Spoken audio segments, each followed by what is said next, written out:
You can go, Jane. Okay. Okay, welcome back, everybody, to the final session of the day. So it's hard to believe, actually, that it's 4 o'clock already. So the day's gone really quickly, and we've had some great sessions. We had, obviously, our session from the Edinburgh Festival directors this morning, and then we had some great presentations from academics all across Europe and wider, even into Hong Kong, so that was brilliant. And then now we're going into the closing panel, which is festival and events, social responses to the global pandemic. So obviously, reactions to COVID in the realms of festival and events have been diverse. I mean, we heard the story of what's been happening here in Edinburgh this morning, and I think that's mirrored sort of across Europe and the rest of the world.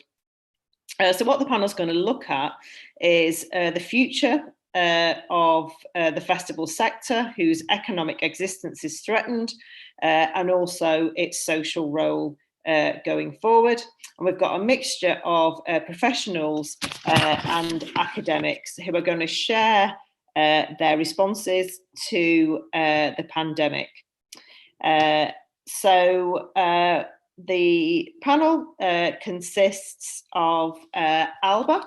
So Alba Colombo is going to be chairing the panel. And Alba is based in Barcelona at the Open University of Catalonia. And she's a principal investigator on the FEST Space project, which is a HERA-funded project which is happening across Europe, which I think we heard a presentation from earlier today. And then joining Alba, we have Christina Lindstrom from the University of Gothenburg. And then also from Gothenburg, we have Katarina Thorstensen, who's a smart tourism and sustainability expert with Gothenburg and Company. And then finally, we've got Sandy Fitzgerald, who was founder and director of the City Arts Centre in Dublin, but is currently also based in Spain, in Barcelona. And he's the director of the Olive Art Cultural Agency. So we've got a very esteemed panel. And I'm going to hand over to Alba now, who will chair this session for us. So thank you, Alba. So hello, everyone from Barcelona. Thank you, Jane. So we are really happy to be here today, coordinating this closing panels panel for the Atlas Special Interest Group on events, but also in cultural tourism 2020.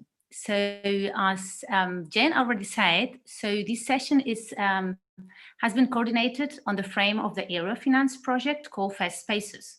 So what's about the project? So we have 5 different universities from 5 different cities. So our project leader is the David McGillibride, the University of Western Scotland. Then we have Bernadette Queen by the Technological University, Dublin, and also Andrew Smith by University of Westminster, London, and Christina Lodstrom, that she's a speaker also in this panel today from the University of Gothenburg, and me from the University Huberta from Catalonia. So there are many, many other people that have been involved also all the day, also today in this seminar, but in the chat in YouTube, I have seen Teresa Ryan, Severin Guillard, and also speaking Michael Lupton and Esther Olivier.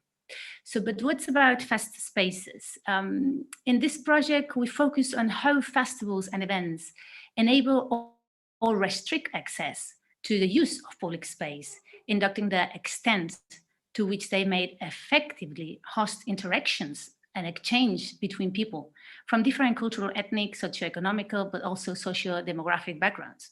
So the project focuses on how the design and the operation of urban festivals and events may help to dismantle these existing divisions.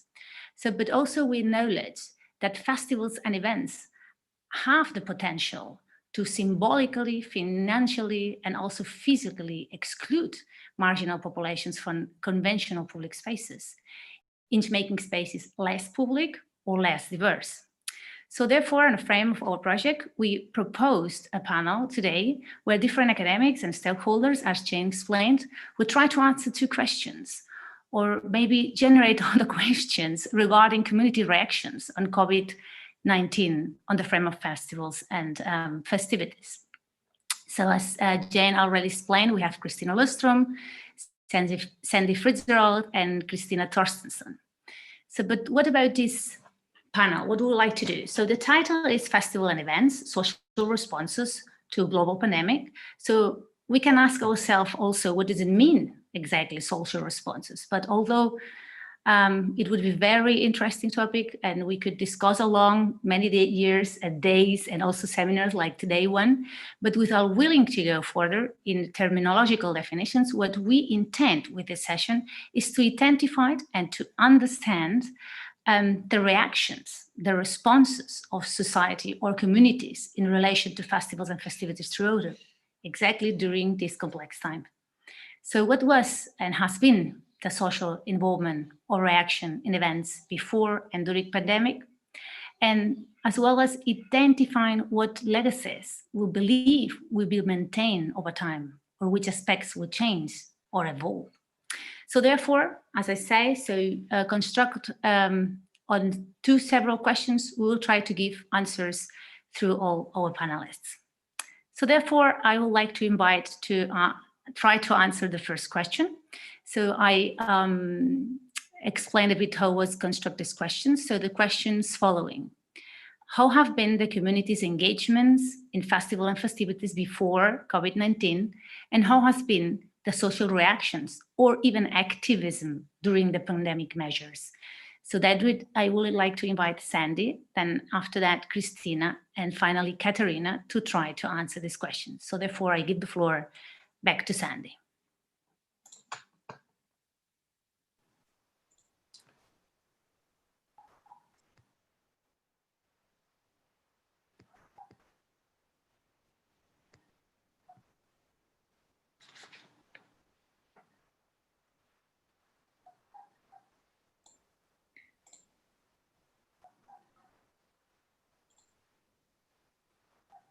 Hello, can you hear me?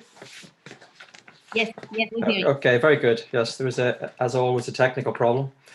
Good afternoon. I'm very happy to be here and to speak. I am not an academic. I have worked all my life in arts and culture, and I've worked on many projects around Europe, and now I live in Barcelona, and I've been asked specifically to speak about Barcelona. The first thing I can say about Barcelona is it is a festival city. It's an amazing city for festivals. And you could break those down into 4 categories. First, there's the big commercial festivals like Sonar and Primavera, which people outside of Barcelona would be familiar with. Then there's the large civic events like the Grec Festival, the Mercè, and the Three Kings Parade in January. Thirdly, there's the smaller festivals, and lots of them, which would be jazz festivals, the Pride Festival, film festivals, etc. And lastly, and probably most importantly, well, certainly most importantly, are the neighborhood festivals. I've never been in a city that has so many community festivals and neighborhood festivals, and they range all over the city in their hundreds in the summer. Almost every day in the summer, there's a festival or 2 or 3 or more happening in the city. It's in the fabric of the culture here, the civic festival or the celebration. But all festivals, big and small, were cancelled in this year for obvious reasons. Some went ahead as virtual festivals like the Grec festivals, and some did have a few events like the Mercè, but it was minimal. So stopping all the festivals, what does this mean? For the local population, the big festivals like Sonar, Primavera, etc., really doesn't have a great impact. But the actual cancellation of the smaller festivals is very detrimental to the fabric of the city, because it's a very social community. It's a very social population, and people celebrate all the time. So having to cancel these celebrations is very depressing for people. Not only that, besides the social cost, there's obviously an economic cost, which is also being felt. But this is where it gets complicated. And this is an interesting issue because it relates to the bigger festivals as well. As you may be aware, over the past number of years, this issue is getting quite heated, the issue of mass tourism. For instance, a couple of years ago, graffiti appeared all over the city, which said, if it's called the tourist season, why can't we shoot them? So that gives you an indication of the hostility, the anger that was being felt. And this was because the citizens were being driven out of the city because of price rises, Airbnb, antisocial behavior, rising crime, etc. And the backlash was understandable because the city was receiving 32 million tourists a year and rising before the pandemic. This compared to a population of 1.6 million in the city. So you can see, I mean, before the pandemic, there was a plane in the summer landing or taking off from the airport every 6 minutes. Now the skies are empty. So this has been, in one way, a great relief for the population. On the other hand, it means that there is a big fall in income because tourism accounted for 15% of Barcelona's GDP. And what the pandemic has thrown into sharp relief is the vulnerability of the business model, not to mention the social cost. What is happening now, in essence, is an economic crash because of overdependence on tourism, a lot of hardship that is hidden because a lot of the hospitality industry and people who actually worked on the big festivals, etc., were not documented, they were low paid, but now they're forgotten or they're ignored because officially they didn't exist in the first place. Another hidden factor is the rise in violent crime, because, as you may be aware as well, Barcelona was the #1 city in Europe for pickpocketing, which mass tourism brings crime. But also, it means that when that was happening, it was happening virtually without violent crime, because the pickpockets, and I had my own phone stolen, although I was super aware, were extremely good at their craft. But now there's a desperation setting in with the tourists not being here, and there's a rise in violent crime, and you have to be more careful in the city. And this represents a general desperation seeping into the society.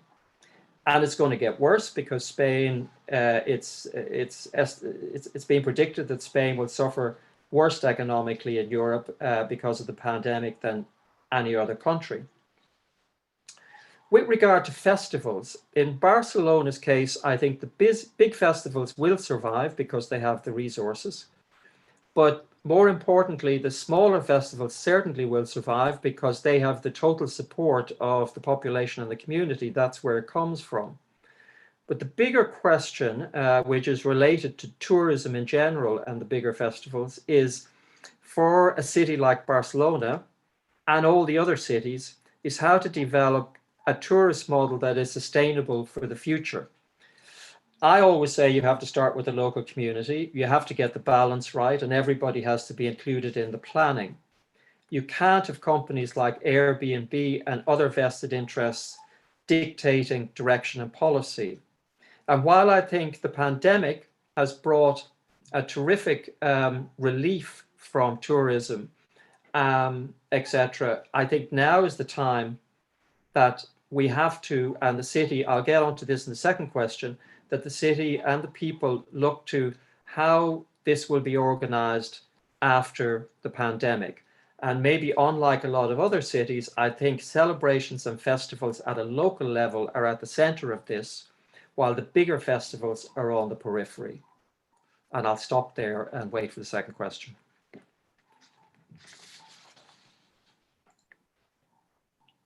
Thank you, Sandy. Really, really interesting point from Barcelona. So, Christina, you would like to go further with this first question? Yes, I will. Do you hear me? Yes. Or? Yes. Perfect. So thank you, Alba. As Alba said, I'm Christina Lindström, and I a representative of the Fest Space project that Alba already introduced to you. I would like to address some observations made in the project on a more general level. I'm also the PI for the Gothenburg sub-project of the Fest Space project, but that's perspectives I leave for to my colleague Katarina that will continue after me. So as Alba said, the Fest Space project is about festival and events and the contribution of festival event and of events to public space and how we can create inclusivity in public space. But perhaps also we are interested in the risk of creating more exclusive, limited access to public space. We are 5 European cities, as Alba already mentioned, too: Barcelona, London, Dublin, Glasgow, and Gothenburg. And of course, we take part in this project because we are 5 cities selected for the project because we have a rich cultural life, both formal festival and events industries and informal festivities and celebrations taking place in our communities. But like the rest of the world, since March, we don't have any, at least not in any traditional sense, festival and events to study really. And it was a bit of a crisis in the project. However, we realized soon and find it extremely important that what we can study is how the 5 cities and their communities' cultural life respond and react to the pandemic and the very absence of festivals and events. We can study similarities and unique patterns of the social responses and alternative way to celebrate and to come together for festivities. So that is what we are trying to do, what we need to do. We need to focus on that to make a post-pandemic contribution with the project. So throughout the Fest Space project, we have learned how the 5 cities and their respective cultural life show, on the one hand, similar patterns, but also how they are very different in many respects. As we know, globalization matters and place matters as well. This makes it both extremely interesting and relevant, but also extremely difficult and complex to make comparison and to learn from each other in this situation with the pandemic. And that's something we have discussed quite a lot in the project. Yet that is what we do and what we believe we need to do. We need to understand to gain knowledge about the social reactions during the pandemic. And we are constantly observing and sharing examples of social responses to restrictions to gather in public space, of innovative responses to the absence of formal cultural activities and celebrations. And we know they come in many different shapes. We know, and we have been given examples throughout the day, that there are many different forms of digital online alternatives to physical festivals and events.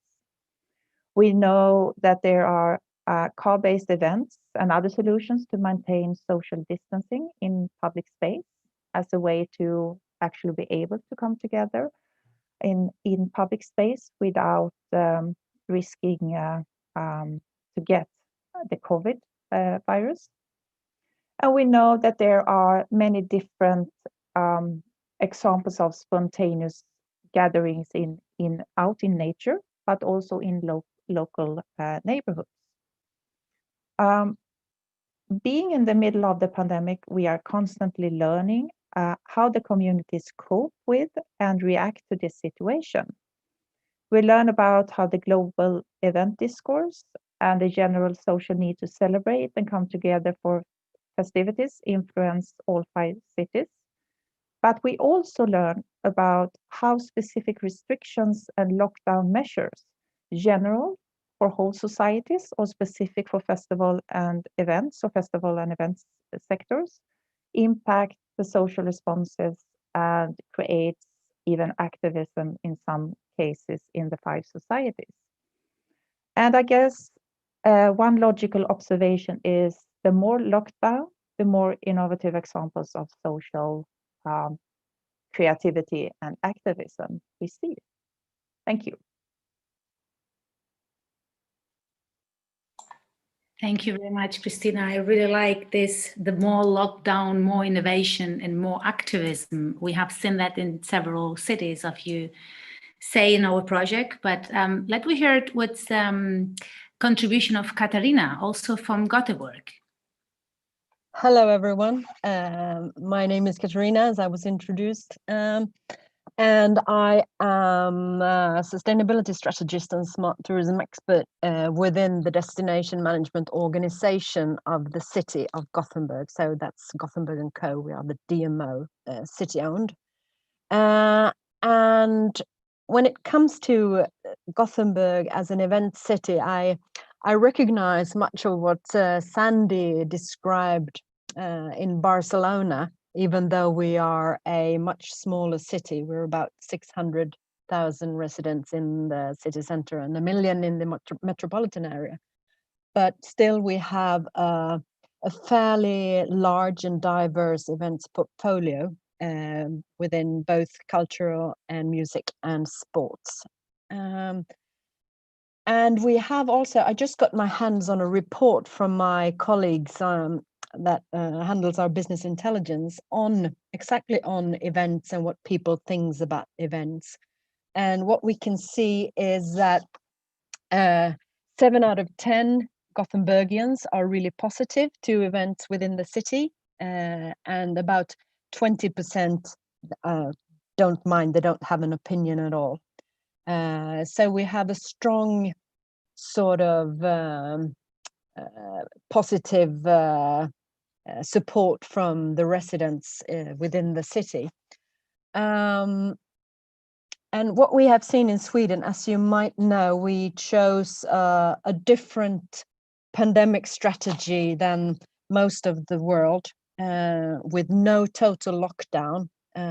But even though we have quite a few recommendations and restrictions anyway, and these restrictions have struck really, really hard on the tourism and event sector, since we are not allowed to have public gatherings for more than 50 persons, and also the amusement park is closed within the city, so urban tourism and urban festival has suffered really hard.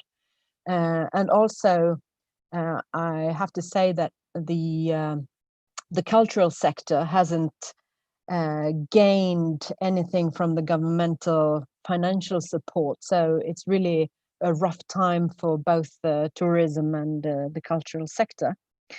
We are a fairly we're not a how do you say, a country of people that we do as we're told, so we haven't seen much of activism, and many people, they follow the recommendations and restrictions from the government. What one could see though is that there is one specific group, and it's the elderly. We had actually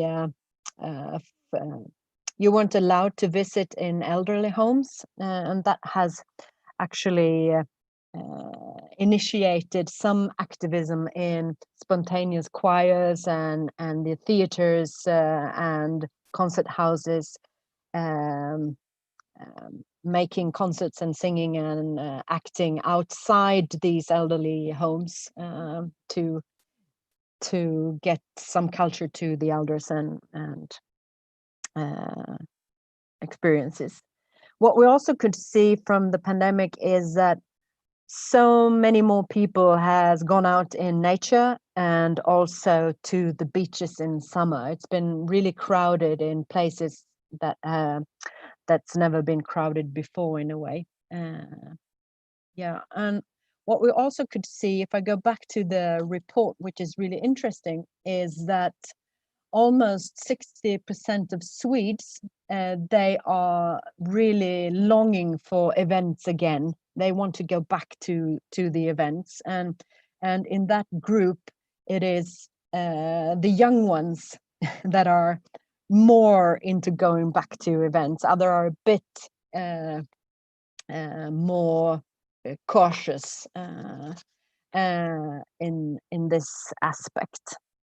So I am really, I can reinforce what Christina was in at, that we didn't have a total lockdown, and maybe we haven't seen that much of activism. So that's about what we can see as practitioners in Gothenburg for today. Thank you. Okay, thank you so much, Katarina. It seems to be really interesting because it's really a comparison between Barcelona and Gothenburg here. And Christina is giving us the overview of the academic point. So therefore, I see really differences between what's happening in this Barcelona full of people linked with our Greg Richards once point also pulsar and iterative events, so big events or community, big industry, cultural industry events like big film festivals or music festivals against, or in the opposite side, what about the community events? And I will think that will link us to the second question that we have. And this question is more thinking about the future. So which kind of forms of engagement or this kind of activism that we have in Barcelona, but also the ones that could be appeared in Gothenburg would be sustained, and which resources will be need to develop these post-pandemic alternatives. And also to understand that we need these alternatives in the way that we celebrate and experience our festivals and festivities, because I can imagine after these experiences that we have as a community or as a society, we will ask ourselves afterwards, we need to go to these events or we need not. So then I bring back the floor at that point to Christina, then we go to Katarina, and then Sandy would be the last one answering the second question. So go further, Christina. Thank you, Alba. And this is a difficult one, but it was interesting to think hard about the future and what kind of engagement that we have learned about during the pandemic that we actually want to sustain and develop further in a post-pandemic future. I believe as we are in the middle of the pandemic, not knowing when it will end, when things can go back to normal, or at least something that we can call a new normal. And actually, we are not sure about what next week will look like, how the virus spread and what restrictions will be applied in our respective community. That's something that is very evident for us, at least in Europe right now. Perhaps the stage we are in right now raises more questions than answers about post-pandemic festivities and cultural celebrations. That said, this is a unique opportunity for different projects like the Fest Space project, practitioner projects, other research projects, to gain better and deeper understanding and systematic knowledge for how to secure a sustainable future of events and festivals, formal and more informal ones. Learning from the people, from grassroots levels and from activism when we can see that. One thing we know though, we know it, and we know it from the past, and we know it from present situations, and we know it long before the COVID-19, and that is what will happen when people are forbidden or restricted, or for other reasons can't come together for cultural celebrations and festivities. People always find other ways. Crises are always opportunities, and it's interesting to read, for example, resilience literature right now, I think, and linked to the pandemic. And consequently, this is truly an opportunity for communities and for formal event festival sectors to learn from the communities and the social responses, grassroots innovations, including digital solutions and creative use of physical space. So even though this is a panel discussion focusing on people's engagements, actions, and even activism in the absence of formal festivals and events, I would argue that it is really valuable to learn from the variety of informal gatherings and to investigate how these might leverage alternative, sustainable, and resilient business models and governance in a post-pandemic future. Furthermore, as I already stressed, we know that people always find alternative ways to consume culture, and that's fantastic. However, I think this is also a great opportunity to gain knowledge about how people's cultural consumption actually changed due to limited access to public space and to other people. And some important questions here are, for example, how do value and quality of the cultural experience increase or decrease when we need to come up with alternative forms of celebrations and festivities?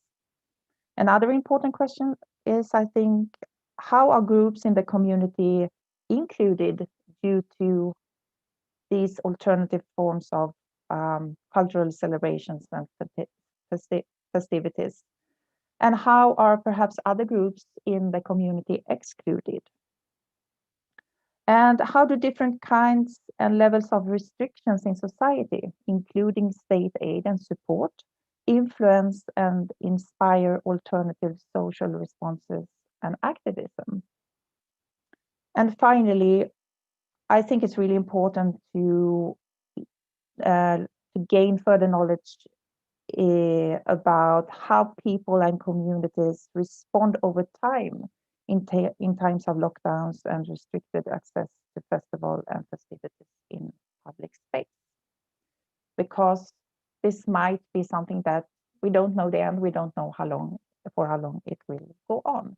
So it's really important to see how people react, the health of people and so on in a longer perspective. Thank you. Thank you, Christina. That's also a very interesting point, observing which kind of inclusion or exclusion also the communities are generated in these innovative gatherings. And also we could talk here about these new spaces that are generated in these gatherings. But I give again the floor to our speakers. So then we go to Katarina. Thank you. It is really interesting times we're living in because what has become really clear in this pandemic is the importance and contribution to a livable city that tourism and festivals and arts and culture have, and to organizations like mine all over Sweden and all over Europe, I dare say, the fact that local community is really important, and it's a reciprocity because the local suppliers in our industry, they are very dependent on the local market, and also the locals are dependent on the wide range of attractions that tourism and culture offers. So that has become really, really clear, and I'm really supporting the thoughts that Christina presented on looking at the community engagement and the innovation, because I think that those are the festivals and festivities that will rise first. I see that the large both commercial festivals and events, and also from like societies and associations, they are really, really struggling right now. And depending on how long this pandemic will last, I'm not sure that we will see that many of those large events in the short-term perspective. But I think that the community engagement and festival and festivities, that's where the innovation will flourish. And then also talking about what will happen, or we have seen many both cultural expressions going virtual, like museums opening up in the digital museums, and also we have had quite a few concerts going virtual, and I think that's something that will stay. And there's both an inclusion and exclusion perspective of this, because you see that in a way, for those that have sort of the digital knowledge and digital infrastructure and are used to it, to those group, it can be really inclusive with people with impairments, for example, and also if you are in another country, it gets more accessible. Then on the other hand, it excludes those groups that are not that familiar with those tools. So it's a hard question. And what we see as well is that right now it is too early to talk about post-pandemic, because for us we're in the middle of it, and every day the restrictions and recommendations, they change. So what we have learned is that we as a DMO, we have to be sort of stick to our crisis pandemic strategies, but be really agile and listen and take action from what we hear on a really short-term basis. I would also like to add that from this report that I told you on, it also comes out that many thinks that life quality is affected when we don't have any events in the city. So about 50% of the residents in Gothenburg, they think it is a negative effect on them, on the life quality, not having any events going on. I'll stop there now. Thank you. Okay, thank you so much, Katarina. It seems to be really a dialectic relationship between big festivals and community festivals. So also about these hybrid festivals that we have been talking this morning, also how these hybrid cultural institutions way of organizing things will transform also the event platforms. But let me say what Sandy would like to say about that, because we have a lot of coming questions for the debate afterwards. So, but Sandy, go on. Thank you. Yes, the future. Well, before the pandemic here in Barcelona, the city council was trying to find ways to regulate tourism. It was a real battle. For instance, there was already a moratorium on new hotels being built. And now, as of a few days ago, the city council is trying to take advantage of the pandemic to reconfigure tourism and find a new model. And they've already announced a plan to make La Rambla, the epicenter of tourism, which is the epicenter of tourism in Barcelona. Anybody who comes here knows the Rambla. They want to turn it into what they are calling the immersive art center of Southern Europe, right? And this initiative is supposed to be first and foremost for Barcelona citizens, and it will have new facilities, a public park, reducing the proliferation of fast food restaurants, all of that, cracking down on prostitution and drug dealing. But the jury is still out on that, I think. So the question is, when this pandemic is over, will the big vested interests like the hotel, food and drink sector take control again? If there isn't strong policies that are innovative and daring, will anything change, I guess is the question. But there's certainly an opportunity, and it must be both practical and holistic. Everything is connected, especially in the city. And if the pandemic teaches us anything, it must be how interconnected everything is. Like big festivals, hotels, flight companies, policing, local authorities, local community, etc., must be all part of the solution. And the idea by the City Council to make the Rambla a cultural centre is nice, but it looks and sounds a little cosmetic. And the thing that is always glaringly obvious to me, and has been for many years, is why don't the authorities simply support the people who are already working day in and day out to improve the city? And I'm talking about citizens' initiatives. Why does it always have to be top down? I know it's power, obviously, but just once it would be great if people with the money and the power asked the innovators on the ground, the people with the energy and the ideas and the local knowledge, how can we help you? It's a simple question, but it rarely gets answered.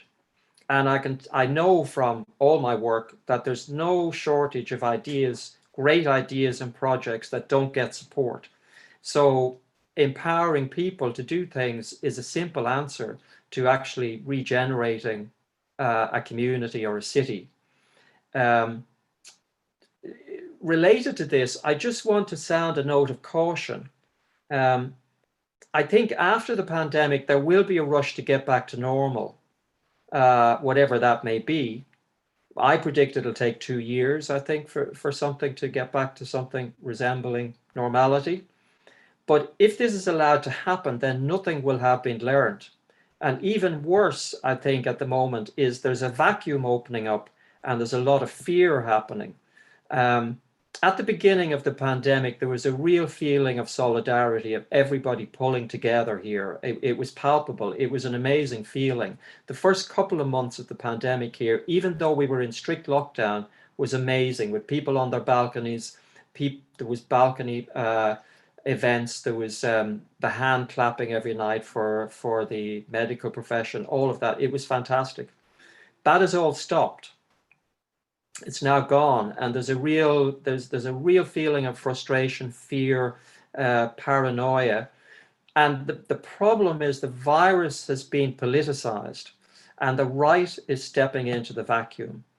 And people have to be given hope. And I think festivals and the cultural sector in the wider sense have a big role to play in this. Every festival, I think, particularly the big ones, should have a set of values behind it that contribute to this hope.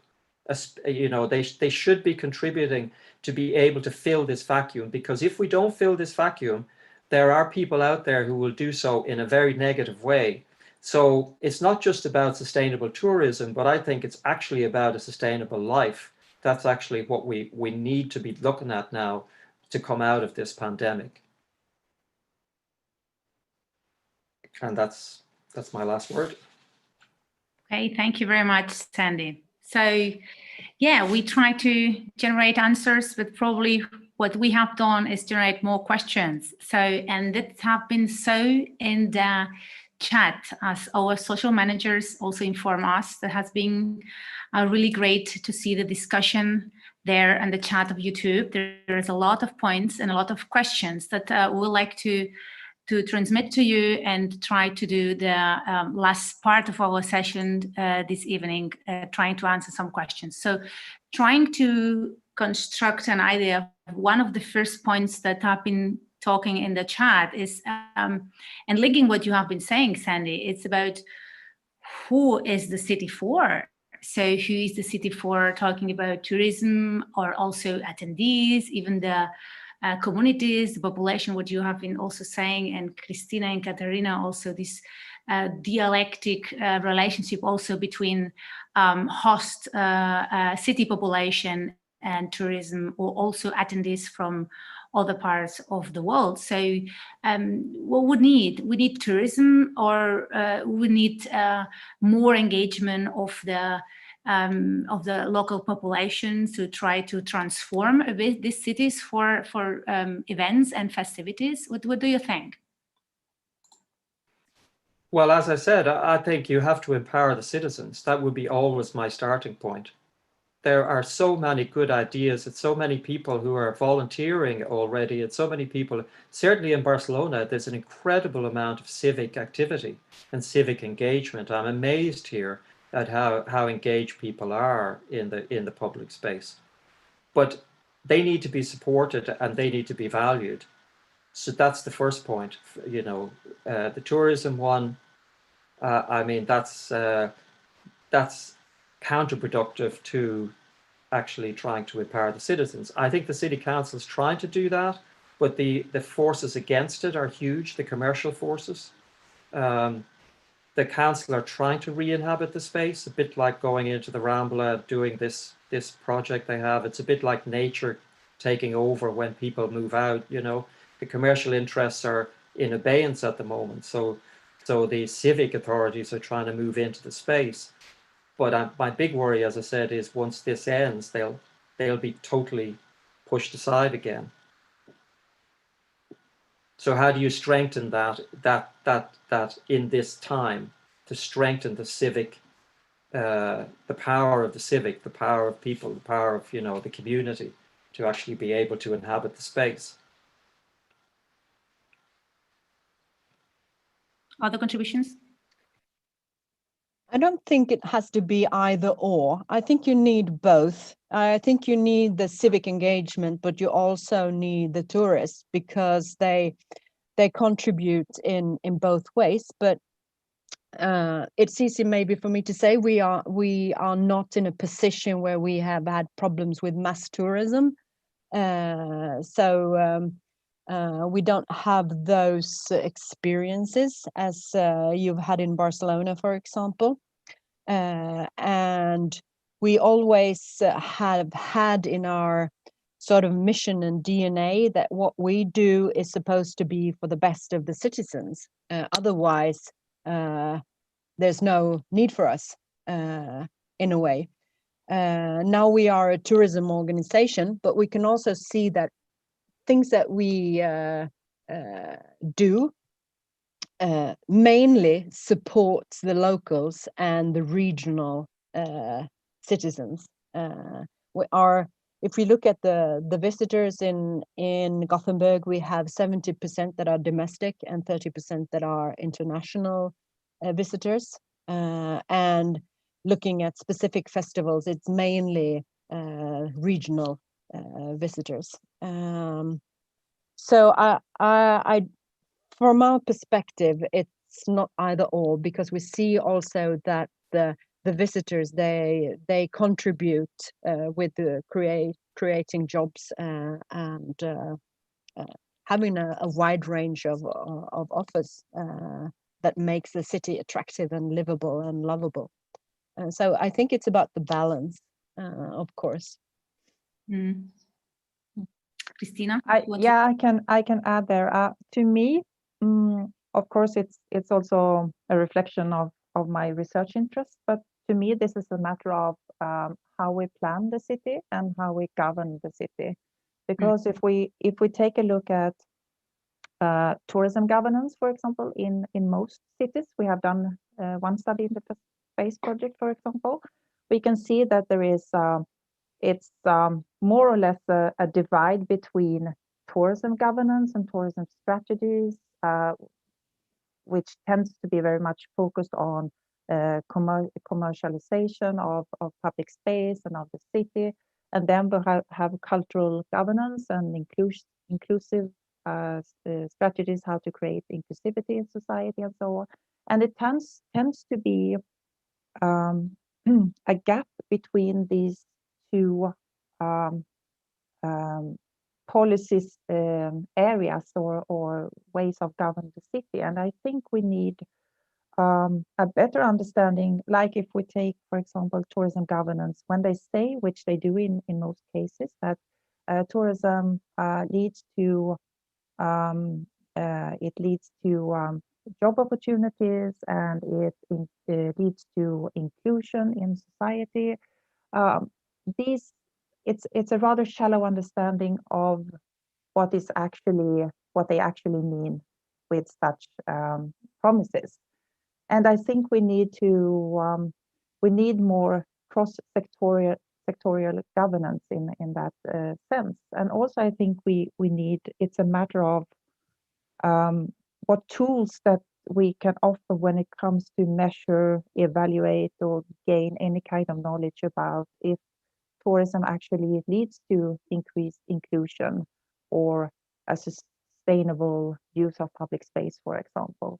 And I think, I mean, this is for me, this is a very important job that we need to do to scrutinize the governance perspective and also measurement evaluation of the promises that we make when we develop tourism. Well, that's also a very interesting point, because it's linked with other questions that have been pointed out, several ones. I try to put together several questions because we have several questions and a nice discussion in the chat again in YouTube. Thank you very much for everyone participating, but that links with this governance. So, and again, linking with this idea of who is the city for, etc. So what do you think that would happen after or during this hopefully last time of this pandemic, if we could change and we could do again these social gatherings, these spaces, this public space would be again reused or redesigned, the event concentrations in another way. So like being not more in the center than in other parts, not being big gatherings than small gatherings, and then links us also to other questions that the audience have also done, talking about that absence of tourism, absence of social gatherings nowadays in the streets would bring again another idea to transform the relations or interaction social of social residents. So what will be this during this time, last time hopefully, or in the future, about this redesign of events concentrations in the future? What do you think about that? Can I start? Go ahead. Well, when I think about these questions, I have good days and bad days. And when I have my bad days, I'm thinking, unfortunately, a little bit like Sandy was talking about, that nothing will really change. It will take some time, but the commercial forces and the tourism discourse, if you like, it is so strong and powerful. So we will go back to something that is, I mean, not completely like before, but more or less like before. However, I think that there are some business models that they weren't healthy before the pandemic, and the pandemic shed light on the fact that these business models can't survive. So I think there will be some changes due to that in the events and festival industries.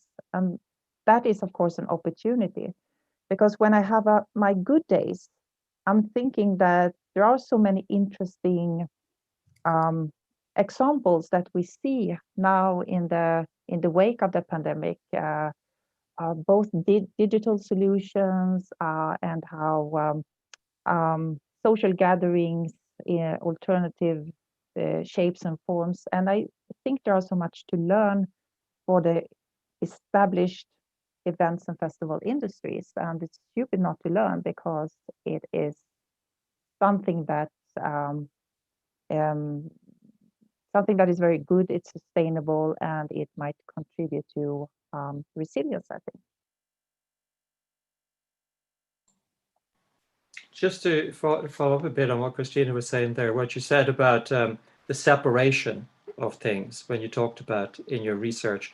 And I think this is one of the big problems, because unless you have a holistic approach to the city, then nothing is going to work. Because if you, for instance, if you don't have a really strong housing policy, then you're going to have people like Airbnb move in, which happened here at Barcelona, and basically pushed up all the rents, which meant, and a lot of people were thrown out of their apartments. There was a big housing crisis, still is, because they were creating space for the tourists. So unless you marry that to a really strong housing policy in the local authority, then you have a big problem, because those forces will lead and drive the whole thing. And that's linked to big events like the festivals, etc., because they feed into Airbnb, and that's how they make their money and all the rest of it. So unless there's really strong, if you have weak civic policies, then all of these things will impact on the city. And so you have to have, as I think we're all saying, you have to have the citizens leading, that they have to be the first concern for the city if it's going to be a living city. If you just want a Disneyland city, then yes, you can do, you can have that, but it won't have citizens in it. So for me, this separation of policies is a big problem. It has to be holistic if you're going to tackle this.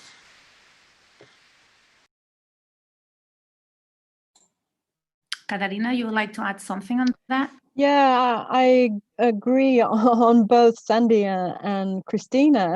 And what is interesting is that actually, when you look at, if we talk about city centers, no matter whether it's tourists visiting or it's citizens visiting, we can really see now that the monocultural parts of cities are getting empty and shops are closing, and we can see that the diverse or with the diverse parts, they still live, and I think that's something to bear in mind in when you think about sustainable models, business models, and how to move forward, and hopefully this is something that more, but the commercial actors will sort of see as well, that that's the long-term sustainable and resilient strategy forward, that the short term is not a way forward.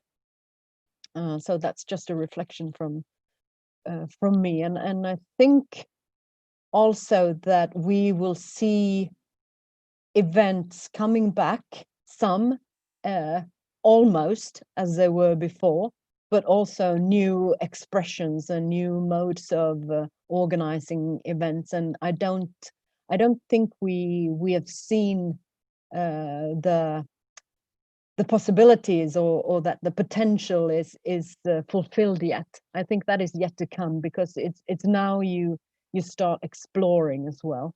So I think we're going to see some interesting stuff coming out on the other side as well, and I do hope it's more sustainable and resilient, long-term thinking way, and holistic, of course.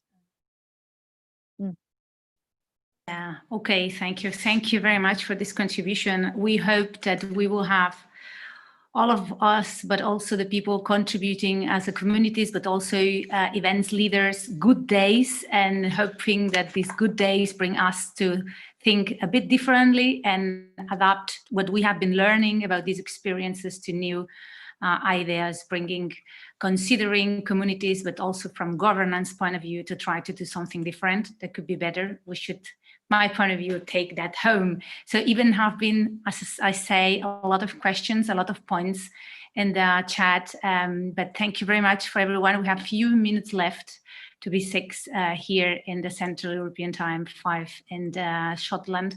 I would like to just closing that, thank you very much for all the contributions, Sandy, Katarina, and Christina. I think that have been really a good pleasure to be with you here today. And also thank you, the NIPER University, to giving us the Fast Space project this opportunity to explain a bit our thoughts from our point of views. And also thank you to the Atlas colleagues. Now then, we could like to close all the seminars and sessions today by giving back the word to Greg Richards, who I think it's hope to doing the final word up. Thank you very much then for all your contributions. And I give him back to you the floor, Greg. Thanks a lot, Alba. That was a great session. Lots of interesting input there from the FestSpace team. I'll keep it short, but we've had a lot of activity and interest over the whole day of this event. It's a lot bigger and a lot more complicated than the usual special interest group meeting, which attracts about 25 people. We've had around 300 people going through the session at one point or another during the day. So that's extremely gratifying. Of course, Atlas can't do this without the help of a lot of people. There are, of course, all the people who have participated in the sessions, whether they've been listening or watching on the YouTube stream or presenting. So thank you to everybody who's been part of this event. Of course, I would like to emphasize the role of David and Jane as our hosts and organizers from Napier University in Edinburgh. And many thanks for putting together an extremely interesting session this morning on the Edinburgh festivals. So it's a shame that we can't be there with you physically in Edinburgh. We hope that we will be able to be there soon. But in the meantime, many thanks for your help and support.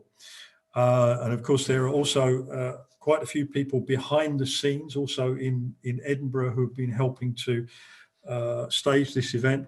There's Miriam and Nicole, also from Napier University, who have been supporting David and Jane. And in particular, we would like to emphasize the contribution of the Napier students, Brodie, Cameron and Jessica, who have been working on various parts of today's event. So many thanks to them. Usually this is where everybody would clap and they would come down to the front and get some kind of present. Unfortunately, we can't do that virtually today, but I can at least tell you that the students will be receiving a free Atlas membership, so that will hopefully enable them to get involved in a lot more Atlas events over the coming year.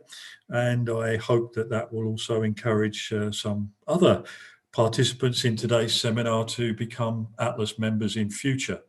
And as always, we tend to forget about the people who really make the difference, which of course are our Atlas staff, in particular Leontine, who I know has put a lot of work into getting this session going. So thank you, Leontine, and everybody who's been involved in this event. And I hope that we will get to see each other physically sometime relatively soon, and hopefully at a future Atlas conference or special interest group meeting. Thank you very much. Yeah, and thank you from Edinburgh. And just to extend that welcome, that once you can travel again, please do come and visit the festival city.